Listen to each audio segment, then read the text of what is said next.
Yes, thank you very much for this opportunity, and I'd like to greet your viewers. Certainly, the gathering today seeks to answer the question, what is our take on the South African G20 presidency?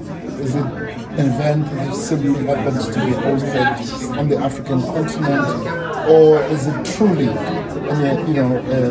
presidency that we can call an African, event? And I think what we've tried to show is that South Africa has sought to use its presidency of the G20 to truly infuse the agenda of the G20 with important, African priorities and developmental, issues more generally that are of importance to the development. So that is something that we think South Africa has done very well to infuse this agenda with African priorities and developmental issues. But in addition to that, we've also tried to show that because G20 is a global organization with leadership transition from country to country.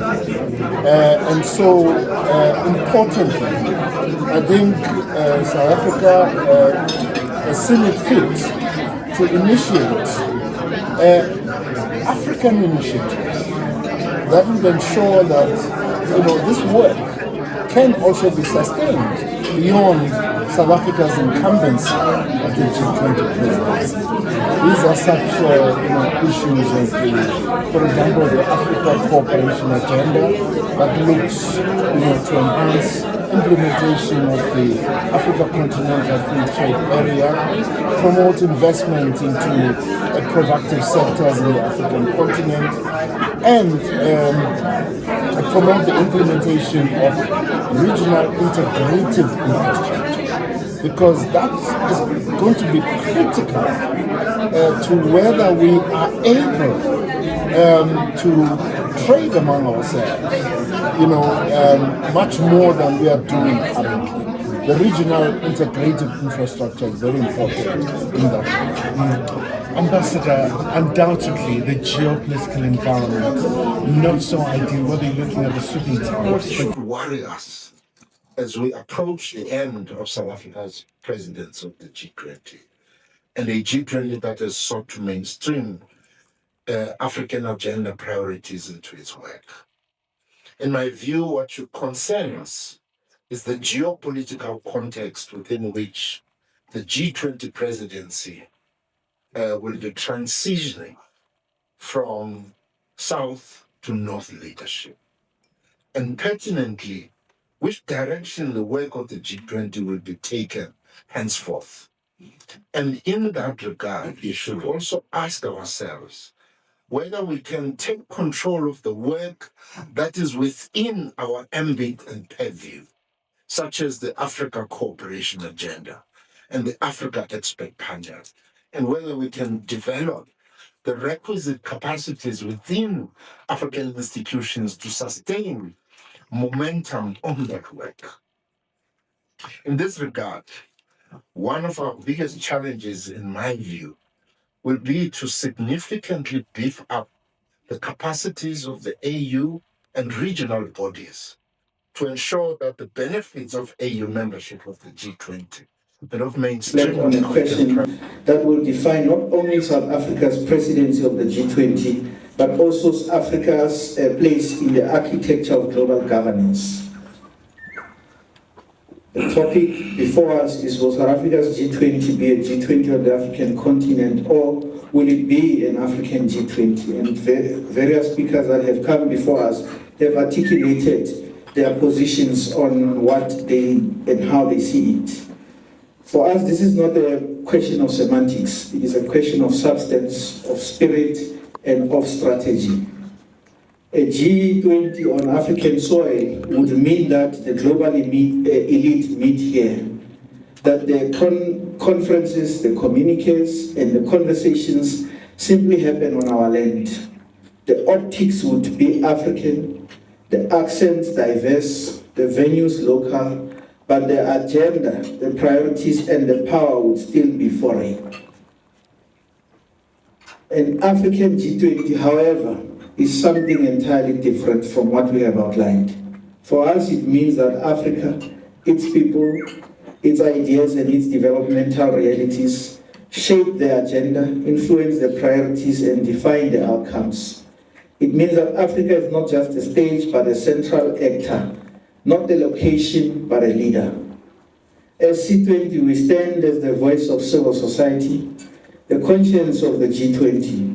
And from our vantage point, this moment offers an extraordinary opportunity for South Africa and the continent to assert what we might call the African proposition, which is that global development, global health, and global equity cannot advance without Africa being at the table as an equal, not as a guest.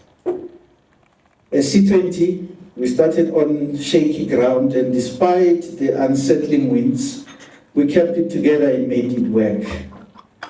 Choices were made by civil society actors, and it was a choice between being part of a collective and an inclusive civil society approach, or winners take it all. We were fighting, colleagues. In December, as you were going to the holidays, who should be and who is the legitimate leader? And our position was, you must be given the legitimacy to lead by others, by those that you lead. In the engagement that we had, the consensus was that it must be inclusive C20, and those who made the choice to go it alone were allowed to depart from the room, but the doors of the house and the yard remained open for them.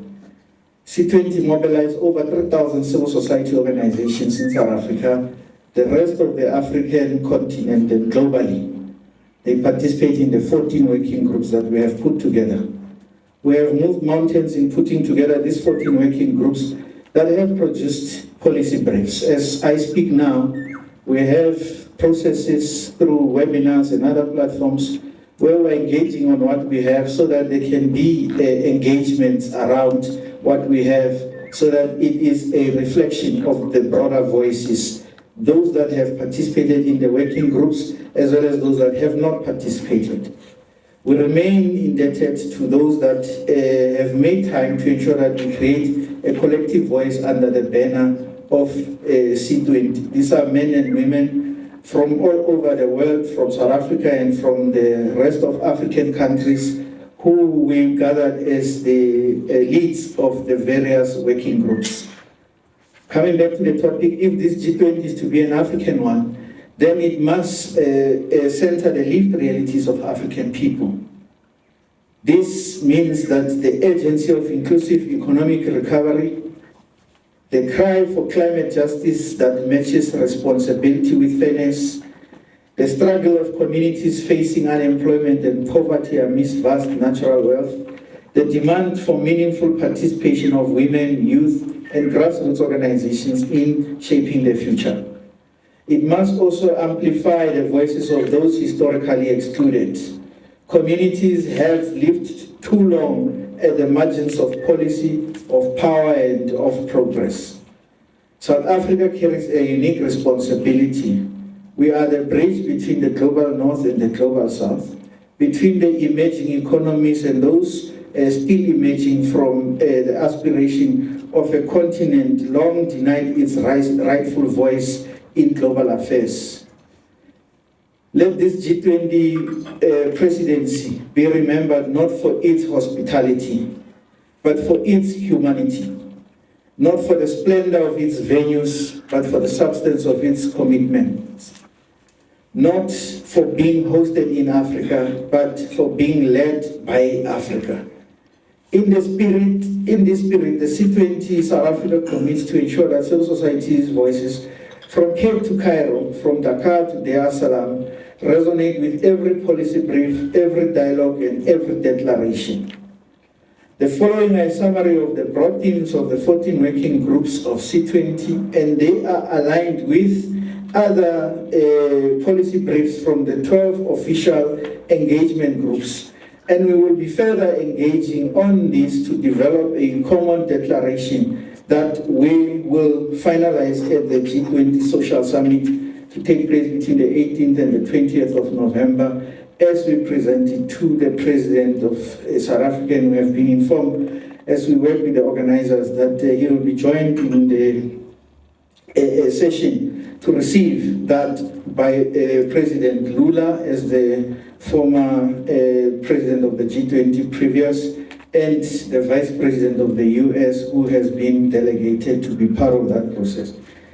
Those issues that we will be providing as they are finalized, these are the broad emerging themes from the 13 official engagement groups based on the policy briefs we have worked on. One is on digital sovereignty, AI, and inclusive innovation.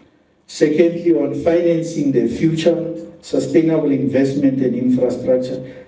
Thirdly, on climate resilience and just energy transition. Fourth is on building momentum for achievement of the SDG goals. And fifth and lastly is trade resilience and inclusive value chains.